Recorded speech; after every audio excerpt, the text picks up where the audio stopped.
दर्शक महानुभावहरु यति बेला भने हामी टोयोटाको शोरूममा आइपुगेका छौं र हाम्रो बीचमा हुनुहुन्छ महेन्द्र श्रेष्ठ हुनुहुन्छ टोयोटा सिनियर सेल्स अफिसर हुनुहुन्छ। महेन्द्र सर यहाँलाई स्वागत छ जानकारी केन्द्रमा। हजुर नमस्ते। हजुर म टोयोटाबाट म सिनियर म्यानेजर यहाँको सेल्सबाट। र धेरैले सर यो हाम्रो टोयोटा कोरोलाको बारेमा इन्फर्मेसन ल्याइदिनु पर्यो भनेर रिक्वेस्ट गर्नुभएको थियो हैन। र आज चाहिँ हामीले यो इन्फर्मेसन लिन गइरहेछौँ। हाम्रो दर्शकहरूले चाहिँ घरमै बसेर शोरूममा नआइकन यहाँ उहाँले घरमै बसेर भिडियो हेरेर पनि स्पष्ट हुने टाइपले चाहिँ हजुरले यसो बताइदिनु मिल्छ है? मिल्छ हजुर। अब हाम्रो अहिले कोरोला क्रस भनेर आएको अब नयाँ गाडी हो यो चाहिँ। हजुर अब यो लन्च भएको 6-7 महिना भयो।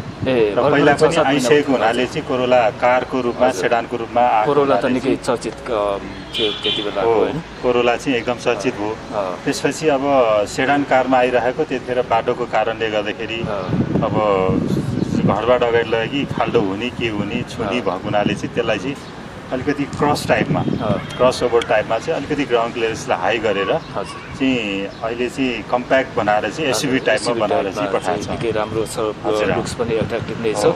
र यसको हामी डिटेलली कोरोला क्रस भर्सन चाहिँ हाम्रो लेक्ससकै भर्सन मानिन्छ यसलाई चाहिँ हैन, जुन चाहिँ लग्जरीको हिसाबमा लेक्ससको जति नै लग्जरी छ जुन चाहिँ ब्रान्डको हिसाबमा चाहिँ। र अगाडिको लुक्स पनि अहिले लेक्ससकै टाइपको बनाएको छ। यसमा चाहिँ अब जुन चाहिँ हेडलाइटहरूमा एलइडी हेडलाइटहरू र यसको चाहिँ इन्टरनल क्रोम नै हुन्छ। यसमा बाहिर क्रोम लागिबस्नु पर्दैन र भित्री क्रोम नै यसमा चाहिँ आउँछ। त्यसपछि अब हाम्रो टायर साइजमा चाहिँ 17 इन्चको अलो व्हिल टायर भयो। यो चाहिँ एल्युमिनियम व्हिल। यो चाहिँ 17 इन्चको चाहिँ टायर चाहिँ यसमा भएको हुनाले चाहिँ अब अलिकति अफ रोड टाइपको लागि चाहिँ पनि राम्रै हुन्छ यो चाहिँ। हजुर ग्राउन्ड क्लियरेन्स यसको चाहिँ हजुरको चाहिँ अनलोडेड ग्राउन्ड क्लियरेन्स भन्ने हुन्छ, यसको 190 हुन्छ हजुर। हजुर 190 भयो भने चाहिँ अब यहाँको जुन बाटोघाटोको लागि चाहिँ अलिकति रफ रोड टाइपको लागि चाहिँ राम्रोसँग जान सकिन्छ। हजुर यसको सिसिसी 1800 सीसीको छ, जुन चाहिँ 1800 सीसी चाहिँ अब एकदम राम्रो मिडम खालको मानिन्छ भनौँ न, एकदम हाई सिसी पनि होइन, जुन अब धेरै लो सिसीमा पनि परेन। 1800 सीसीको भए पनि पावर चाहिँ राम्रो छ। यसमा दुईवटा भेरिएन्ट आउँछ। यो चाहिँ टप भेरिएन्टमा पर्छ। अर्को लो भेरिएन्टमा चाहिँ नहुने कुरा भनेको एउटा सनरुफ, लेदर सिट, फग ल्याम्प, पछाडि ब्याकको क्यामेरा आउँदैन। हजुर अर्को भेरिएन्टमा चाहिँ अरू अप्सन सबै सेम नै हुन्छ। मोडल डिजाइनहरू सबै सेम हुन्छ र यो क्रोमहरू चाहिँ त्यसमा नआउने हुन्छ यिनीहरू चाहिँ। हजुरले सेन्सरबाटै हजुरले यो चाहिँ लक अनलक यसबाटै गर्न सक्नुहुन्छ। जस्तै यो गर्नुभयो भने लक हुन्छ र मिरर फोल्डिङ पनि अटोमा राखेर यसलाई लक गर्न मिल्छ। र हातले यसो गर्न साथै हजुरको यो चाहिँ आफै अटोमेटिक अनलक हुन्छ। हजुर छेउमा आउनु साथै यो लक छ, छेउमा आउनु साथै हजुरले यसो गर्न साथै अटोमेटिक अनलक हुन्छ। यसको फिचर्स चाहिँ यो चाहिँ दुईवटा ढोकाबाट मात्रै हुन्छ। हजुर त्यसपछि क्यामेरा सेन्सरहरू दिएको छ पछाडिको लागि। हजुर वाइपर, त्यसपछि डिफगरहरू दिएको छ। त्यसपछि स्टप ल्याम्प दिएको छ यसमा चाहिँ, एलइडी स्टप ल्याम्प। त्यहाँभन्दा माथि अब सार्क फिन भनेर दिएको हुन्छ यिनीहरू चाहिँ अहिले अलिकति डिजाइनको लागि चाहिँ। हजुर ब्याकलाइट पनि अलि एट्र्याक्टिभ नै छ यसमा चाहिँ। यसमा चाहिँ अब लाइटमा नै कोरोला क्रसकै लोगो भएको आउँछ यसमा चाहिँ, त्यो गाडीमा चाहिँ। र अब इन्टिरियरमा हजुरले यसमा पावर मिरर र पावर साइड मिररहरू पाउनुहुन्छ। अनि हजुर त्यस्तै गरेर हाम्रो हजुर सिटमा हजुरको यो चाहिँ लेदर सिट, त्यसपछि पावर एडजस्टेबल। हजुरले पावरबाट चाहिँ यसरी एडजस्ट गर्न सक्नुहुन्छ। यसलाई अप डाउन अलाइनमेन्ट गर्न सक्नुहुन्छ। अगाडि पछाडि तलमाथि हजुर जस्तो आवश्यक छ त्यो अनुसार हजुर गर्न सकिने हो। हजुर यसलाई 6 वे भन्छ, यसलाई चाहिँ 6 वे पावर भन्छ। यसको 6 वेसम्म चाहिँ हजुरको तलमाथि अगाडि पछाडि र यो चाहिँ रिक्लाइन गर्न सक्नुहुन्छ। यसमा फोनहरू यसबाट उठाउन मिल्यो र साउन्डहरूको लागि कन्ट्रोल सिस्टम। हजुर अब मोडहरूमा हजुरले इको मोड, पावर मोड पनि लाउन सक्नुहुन्छ। हामीले मोडमा पनि हामीले ड्राइभ गर्न सकिन्छ। हजुर यसको त्यस्तो गियर सिस्टम छैन, यसमा चाहिँ मोड नै यसमा चाहिँ यो अटो गियरै आउँछ यसमा चाहिँ। अटो गियरमा चाहिँ हजुरको यसमा म्यानुअली पनि चलाउन मिल्ने छ। हजुर यो डी ड्राइभ मोड भइहाल्यो, म्यानुअल मोड पनि छ यसमा चाहिँ। आफूलाई जस्तो कम्फर्ट हो यसमा चाहिँ हजुरले जस्तै M1 भनेर देखाएको छु चाहिँ 1 नम्बर गियर भयो। अब स्पिड अनुसारले मात्र यो बढ्ने भयो, 7 नम्बरसम्म यसको जान्छ। 7 नम्बर गियरसम्म चाहिँ यसको चाहिँ स्पिड अप हुन्छ। हजुर, तर त्यसको लागि चाहिँ स्पिड चाहिन्छ गाडीको। म्यानुअलमा जस्तै स्पिड भयो भने मात्र गियर चाहिँ अप हुन्छ, स्पिड कम भएपछि अटोमेटिक डाउन हुन्छ। र एसी यसको डुअल फङ्सन। हजुरले आफ्नोपट्टि टेम्परेचर सेट गर्न सक्नुहुन्छ। हजुरलाई 20 डिग्री चाहिएको छ, जस्तै मलाई चाहिँ अब 18 डिग्री नै चाहिएको छ भनेदेखि त्यो पनि सेट गर्न मिल्यो।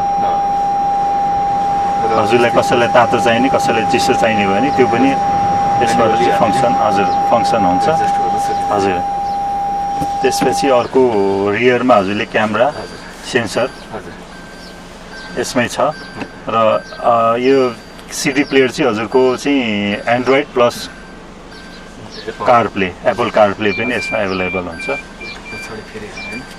हजुर, त्यसपछि अर्को स्पेसल फिचर्समा सनरुफ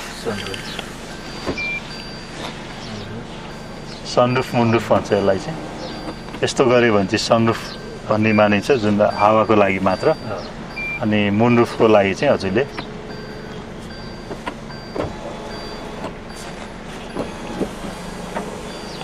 मुन्रुफको लागि चाहिँ हो। हजुर मजाले माथिबाट पनि भ्यूहरू हेर्नु पर्छ। हजुर, माथिबाट पनि हेर्न सकिन्छ र घाम तापेर पनि बस्न सक्ने भयो चाहिँ। र यो हाम्रो डिस्प्लेमा अरू के युज गर्न सकिन्छ? डिस्प्लेमा हाम्रो फोन अबहरूको पनि यहाँ युज हुन्छ। फोनहरू रिसिभ गर्न हजुर, फोनहरूको रिसिभ गर्न सक्नुहुन्छ हजुरले। पनि युज गर्न हो, एप्लिकेसन पनि युज गर्न सकियो। त्यस्तै गरेर अब अरू AM FM भइहाल्यो यिनीहरू। अडियोहरू। हजुर, यो गाडीको कन्डिसन पनि एउटा हेर्न सकिन्छ। गाडीको चाहिँ हजुरको अब कति किलोमिटर चाहिँ फ्युल कन्जप्सनहरू चाहिँ कति खाइरहेछ त्यो चाहिँ हेर्न मिल्छ यसमा।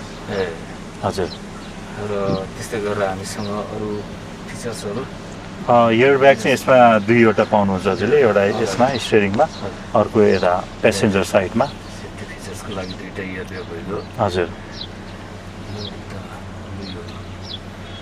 त्यसपछि हजुर यसमा चाहिँ हजुरको त्यो भ्यानिटी मिरर भन्छ विथ लाइट। यसमा चाहिँ भ्यानिटी मिरर विथ लाइट। हजुर, यो मिरर खुल्ने बित्तिकै लाइट। हजुर, मिरर खुलेपछि लाइट पनि अन हुने। अर्को त्यसपछि यो जुन पछाडिको ब्याक मिररमा हजुरको नाइट एन्ड डे मोड भन्ने हुन्छ। यो चाहिँ जस्तै डे मोडमा लाउनु भएको छ भनेदेखि चाहिँ नाइट मोडमा चाहिँ यसो गरे नाइट मोडमा लाग्ने हुन्छ। त्यसले गर्दाखेरि चाहिँ पछाडिको जुन अब एकदमै उज्यालोहरू चाहिँ आँखामा आउँदैन। नाइट मोडमा चाहिँ अलिकति डार्क देखिन्छ। यो चाहिँ डे मोड हो। त्यसपछि लाइटहरूको भइहाल्यो यसमा। हजुर, यो चाहिँ क्याबिन लाइटहरू हो यसमा। यसको डोर लाइटहरू, डोर खोल्दाखेरि बल्ने यिनीहरू पनि भयो। त्यसपछि एउटा अर्को ट्र्याक्सन कन्ट्रोल छ एउटा। यसले चाहिँ यो गाडीमा 4 व्हिल ड्राइभ छैन। 4 व्हिल ड्राइभ नभए पनि हजुरको कस्तो हुन्छ भन्नाले ट्र्याक्सन कन्ट्रोलले चाहिँ एउटा टायर चिप्लियो भनेदेखि चाहिँ अर्को टायरमा चाहिँ हाई पावर गरेर चाहिँ त्यसले चाहिँ गाडीलाई तान्नलाई चाहिँ मद्दत गर्छ, सहयोग गर्छ। टायरमा चाहिँ कम पावर भयो भनेदेखि अर्कोमा चाहिँ हाई जेनेरेट गरेर त्यसले चाहिँ गाडीलाई तान्नलाई चाहिँ मद्दत गर्छ यसमा चाहिँ। हजुर, चार्जिङ पोर्ट, USB पोर्ट हो यो चाहिँ। अनि त्यसपछि अर्को स्पेसल फिचर्समा रेन सेन्सिङ वाइपर भन्ने छ यसमा। जति ठुलो पानी पऱ्यो त्यति नै फास्ट चल्ने हुन्छ यो चाहिँ वाइपर चाहिँ। तर अहिले अब पानी नपऱ्यो हुनाले चाहिँ यो ट्राई गर्न सकिँदैन। जति हजुरको पानी धेरै पऱ्यो त्यति नै फास्ट नै चल्छ यो चाहिँ। यसको फाइबर प्लास्टिक हुन्छ, यो चाहिँ लेदर हुन्छ। यिनीहरू चाहिँ यो चाहिँ हाफ पोर्सन हुन्छ। यो चाहिँ हाफ पोर्सनमा चाहिँ लेदर भयो, हाफ पोर्सनमा चाहिँ फाइबर र प्लास्टिकको हुन्छ। कप होल्डर यसमा 2टा हो। साइडमा पनि हुन्छ कप होल्डर, त्यो साइडमा पनि हुन्छ। हजुर, आर्मरेस्ट भयो। आर्मरेस्टमा पनि हजुरको पावर चार्जरहरू राखिदिएको छ। यसबाट पनि चार्ज गर्न सक्नुहुन्छ। हजुर,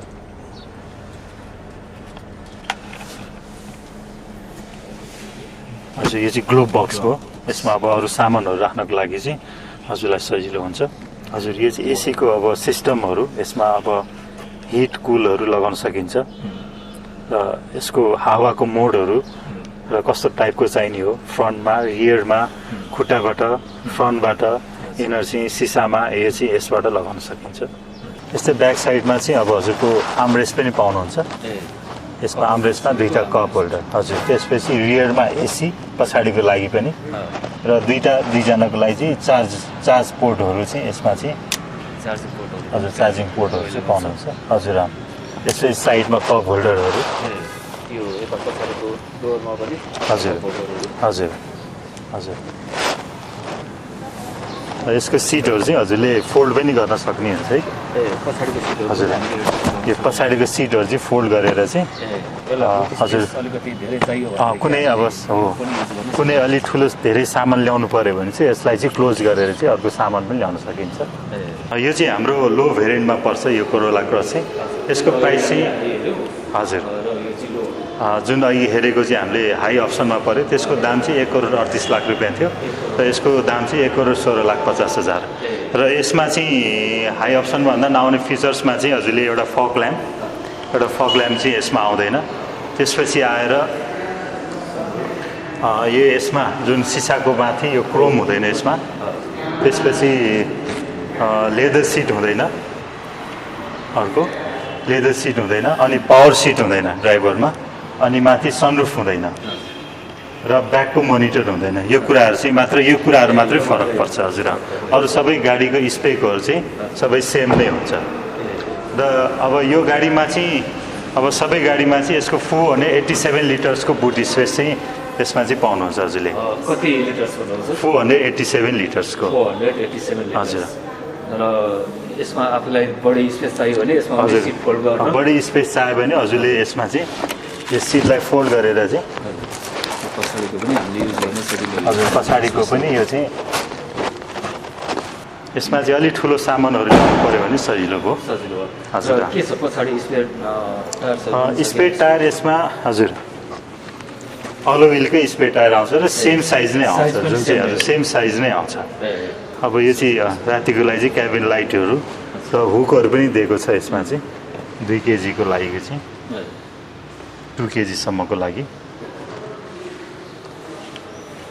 सर यो कलर अप्सनहरू कुन हुन्छ? कलर अप्सनमा यसमा 7वटा भेरिएन्ट आउँछ हजुर, 7वटा कलर अप्सनहरू आउँछ। अब त्यसमा हजुरको वाइट आउँछ होइन, सिल्भर आउँछ, त्यसपछि ब्राउन आउँछ, रेड कलर आउँछ, अनि ब्लू कलर आउँछ। र सर अब यो गाडी धेरैले खोजिराख्नु भएको थियो होइन हजुर। र जसले चाहिँ अब यसको बारेमा अब थप कुराकानी पनि बुझ्न चाहनुहुन्छ, जस्तो फाइनेन्सको कुराहरू र कम्पनीको तर्फबाट सर्भिसिङहरू लगायतका कुराहरू एकैछिन यसो बसेर कुराकानी गर्नुहुन्छ। र सर यो टोयोटा कोरोलाको बारेमा इन्फर्मेसन ल्याउनको लागि धेरै लामो समयदेखि दर्शकहरूले रिक्वेस्ट गर्नुभएको थियो होइन, एउटा अवसर दिनुभयो, यसको लागि धेरै धेरै धन्यवाद। र सर यो हाम्रो टोयोटा भनेको धेरै भरपर्दो पनि हो, एउटा भरपर्दो ब्रान्ड पनि हो होइन, र धेरैले रुचाउनु भएको ब्रान्डमा पनि पर्छ। त्यसमा पनि यसको प्रतीक्षामा धेरैजना हुनुहुन्थ्यो टोयोटा कोरोलाको प्रतीक्षामा होइन। र यसको स्पेसल विशेषता के छ हजुरको तर्फबाट भन्दाखेरि यसमा के छ हाम्रो टोयोटा कोरोलामा, त्यो यसो बताइदिनुहोस्। यसको हजुर मेन विशेषता भनेको टोयोटाको अब जापानिज गाडी हो र जापानिज गाडीमा मान्छेले अब धेरै एकदम पार्ट्स महँगो होला भनेर सोचाइ छ, तर त्यस्तो धेरै महँगो पनि छैन यसको पार्ट्स, किनकि जतासुकै बजारमा पनि पाउने र लोकल मार्केटमा देखिँदै र इन्टरनेसनल मार्केटमा नि जतासुकै चाहिँ यसको पार्ट्स चाहिँ इजिली एभाइलेबल छ। त्यस्तो पार्ट्स नपाइएला कि भन्ने त्यस्तो कन्फ्युजन नलिनु भयो हुन्छ, त्यस्तो डर छैन हजुर। किनकि यो बाहिरको चाहिँ बाहिर पनि चलेको मोडल हुनाले चाहिँ इजिली अब नेपालमा पनि सबै पार्ट्स पसलहरू र हाम्रो टोयोटामा पनि एभाइलेबल छ र बाहिर पनि पार्ट्स चाहिँ राम्रोसँग पाउँछ। अनि अर्को एउटा टिकाउपन र यसको रिसेल भ्यालुले गर्दाखेरि चाहिँ नेपालमा एकदम राम्रो चलेको ब्रान्ड चाहिँ बनेको छ। भोलि यदि बेच्नु पर्यो भने पनि यसको रिसेल भ्यालु चाहिँ निकै राम्रो आउँछ। यो चाहिँ टाइम अनुसारले कसैले अब त किनेर कुनै अब गाडीमा यस्तो भएको छ कि आफूले परेको प्राइसभन्दा पनि 4-5 वर्षपछि बेच्दाखेरि त्योभन्दा बढीमा पनि बेचेका छन्। त्यो चाहिँ सिचुएसन अनुसारले मार्केटमा कस्तो चलिरहेछ त्यो अनुसारले ट्रेन्ड अनुसारले चाहिँ हुन्छ। हजुर। र सर धेरैले बुझ्न पनि चाहनुहुन्छ होइन, जस्तो यसको चाहिँ फाइनेन्समा लिन सकिने सुविधा छ कि छैन, यदि छ भने कति डाउन पेमेन्ट गर्नुपर्ने हो, ड्युरेसन कति हुन्छ, इएमआईहरूका कुराहरू के छ भन्ने लगायतका कुराहरू। यसको चाहिँ अब अहिले जुन अब यो चाहिँ राष्ट्र ब्याङ्ककै नियमअनुसारले चाहिँ गरिदिने हो। राष्ट्र ब्याङ्क नियमअनुसारले चाहिँ अब पर्सनल नाममा भयो भने 50% डाउन पेमेन्ट र 50% लोन हो।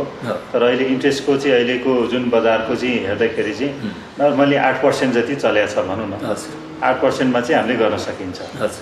यो चाहिँ हजुरको अप टु 7 इयर्स अब कुनै ब्याङ्कको स्किमहरूले गर्दाखेरि 10 वर्षसम्म पनि गर्न सकिन्छ। 5 to 10 इयर्ससम्म चाहिँ यसको चाहिँ 5 देखि 10 वर्षसम्म ड्युरेसन राख्न सकिने भयो र इएमआई जति गर्नुभएको छ त्यो अनुसार हुन्छ। र यसमा 50 भन्दा माथि कम्पनी थ्रु आउनु हो भने 70सम्म हुने पनि भन्ने छ। यो चाहिँ हजुर कम्पनी थ्रु आएर राम्रो डकुमेन्ट भयो भने त 80%सम्म पनि ब्याङ्कले लगानी गरिदिन्छ र हामीले त्यसको लागि एप्रोच गर्न सकिन्छ। नत्र नर्मली 70% चाहिँ ब्याङ्कबाट चाहिँ पाइ नै रहेछौँ, 80% पनि पाइन्छ। र सर योसँगै हाम्रो यो आफ्टर सेल्स सुविधाहरू कम्पनीको तर्फबाट के हुन्छ, जस्तो सर्भिसिङहरू के कति हुन्छ लगायतका कुराहरू? आफ्टर सेल्स सर्भिसको लागि चाहिँ हाम्रो यहाँ धुमराई काठमाडौँको लागि धुमराईमा चाहिँ हजुरले चाहिँ एउटै उसमा चाहिँ हाम्रो छ। यसमै सेल्स पनि छ, सर्भिस पनि छ, पार्ट्स पनि छ, तिनटै चिज छ। अनि तिनटै चिज चाहिँ एकै ठाउँ भएको हुनाले सबैलाई सजिलो पनि भएको छ। र यसको चाहिँ हजुरको 20,000 किलोमिटर अथवा 1 वर्षसम्मको चाहिँ हामीले वारेन्टी दिएछ। यो चाहिँ जापानबाटै आएको वारेन्टी हो। हजुर यसमा चाहिँ हजुरको 5,000मा चाहिँ हजुरले सर्भिसिङ गर्नुपर्ने हुन्छ र एभ्री 5,000बाट चाहिँ 4वटा चाहिँ फ्री सर्भिसिङ दिएको छौँ हामीले चाहिँ, जुनमा चाहिँ लेबर चार्ज फ्री हुन्छ र बाँकी रहेको पार्ट्सहरूको चाहिँ पैसा लाग्छ। र एकचोटिको सर्भिसिङमा हजुरले फर्स्टचोटि गर्नुभयो भने त्यही 10-11 हजार लाग्ला, 8 देखि 10 हजारसम्म। र सेकेन्डचोटि अलिकति बढी लाग्न सक्छ र थर्डचोटि पनि सस्तो पर्छ र लास्टचोटि चाहिँ अलिक महँगो पर्न आउँछ। कारण चाहिँ के भन्दा चाहिँ जुन टाइमिङ अनुसारले हजुरले कहिले एयर फिल्टर, कहिले अब ब्रेक प्याड, ब्रेक सु फेर्नुपर्ने आउने भएको हुनाले चाहिँ यो सर्भिसिङ टाइमिङ अनुसारले चाहिँ अलिकति फरक कस्टहरू चाहिँ आइरहन्छ। नर्मली 10,000को रेन्जमा चाहिँ यसको सर्भिसिङ कस्ट आउँछ। र योसँगै धेरैले बुझ्न चाहनुहुन्छ जस्तो एक्सचेन्जको सुविधा छ कि छैन? एक्सचेन्जको हजुर एक्सचेन्जको सुविधा छ हजुर। अहिले एक्सचेन्जको सुविधा नभइकन अब गाडी बेच्न पनि गाह्रो भइसक्यो। भनेको जुनसुकै कम्पनीको भेहिकल्सहरू ल्याएर चाहिँ उहाँहरूले हजुर हजुर यहाँनिर एक्सचेन्ज गर्न सक्छ। जुनसुकै कम्पनीको गाडी ल्याउनु भयो भने एक्सचेन्ज गरेर उहाँलाई अर्को गाडी, नयाँ गाडी चाहिँ दिन सकिन्छ। उहाँहरूको उचित भ्यालुएसन हुन्छ गाडी। हजुर उचित भ्यालुएसन गरेर हामीले दिन्छौँ। र धेरैले अब यहाँ हामीले जति भन्यौँ त्योदेखि बाहेक अरू केही बुझ्न चाहनुभयो भनेदेखि होइन यहाँको लोकेसन, कन्ट्याक्ट नम्बरहरू दिनुहोस्। हाम्रो लोकेसन चाहिँ एक्ज्याक्ट भन्नुपर्दाखेरि अलिकति सजिलो चिन्न सक्ने गरेर चाहिँ ओम हस्पिटलको खोलाको पारी पर्छ। ओम हस्पिटल चाबे साइडमा पऱ्यो भने चाहिँ हाम्रो साइड चाहिँ धुमराई साइडमा पर्छ। हजुर र रिङ रोडबाट भित्र पर्यो। हजुर बाहिरबाट पनि देख्न सकिन्छ झन्डा? हजुर बाहिरबाट पनि देखिन सकिन्छ र ओम हस्पिटलको छेउको पुलबाट आयो भने पनि तल्लोपट्टि साइडमा हेऱ्यो भने टोयोटाको बिल्डिङ चाहिँ हजुरले देख्न सक्नुहुन्छ। र यदि यहाँ सम्पर्क गर्नुभयो भने हामी यहाँ सम्पर्क हजुर यहाँ सम्पर्क गर्नु पऱ्यो। मेरो मोबाइल नम्बर 9860561156मा कन्ट्याक्ट गर्न सक्नुहुन्छ। मेरो चाहिँ महेन्द्र श्रेष्ठ, म यहाँको सिनियर म्यानेजर सेल्समा चाहिँ। हजुर सर। र सर यो एसयुभीमा धेरै नै आएको छ होइन? अरू कुन कुन गाडीहरूसँग चाहिँ यसले कम्पिटिसन गर्ने सम्भावना? यो गाडीले यो कम्प्याक्ट एसयुभी भएको हुनाले जुनसुकै कम्प्याक्ट एसयुभीसँग चाहिँ हाम्रो कम्पिटिसन छ। अब यही जुनसुकै सबै ब्रान्डहरू छ नेपालमा एसयुभीको, तिनीहरूसँग चाहिँ हाम्रो कम्पिटिटर्स चाहिँ हामीले गरेका छौँ। र लगभग हामी अन्त्यमा पनि छौँ होइन सर? जाँदा जाँदै मैले सुन्न बिर्सेको हाम्रो टोयोटा नेपालको बारेमा भन्नै पर्ने केही त्यस्तो इन्फर्मेसन छुटेको छ भने राख्न सक्नुहुन्छ? अब यस्तै भनेर छैन। अब एकचोटि हाम्रो अहिले आएको नयाँ सोरुम अब 3-4 वर्ष भयो हामी सरेको। एकचोटि आएर हजुरले गाडी हेरेर टेस्ट ड्राइभ गर्न सक्नुहुन्छ अथवा घरमै हजुरले कल गरेर मलाई टेस्ट ड्राइभ चाहियो भने पनि हजुरले मेरै नम्बरमा कल गरेर चाहिँ टेस्ट ड्राइभलाई बोलाउन सक्नुहुन्छ। हस् सर, व्यस्तता बिचमा महत्त्वपूर्ण समय उपलब्ध गराइदिनु भयो र आगामी दिनमा पनि अरू नयाँ गाडीहरू आएको टाइममा अवश्य पनि जोडिने नै छौँ। समयको लागि धेरै धेरै धन्यवाद। हस् धन्यवाद हजुर। हस्, थ्याङ्क यू सर।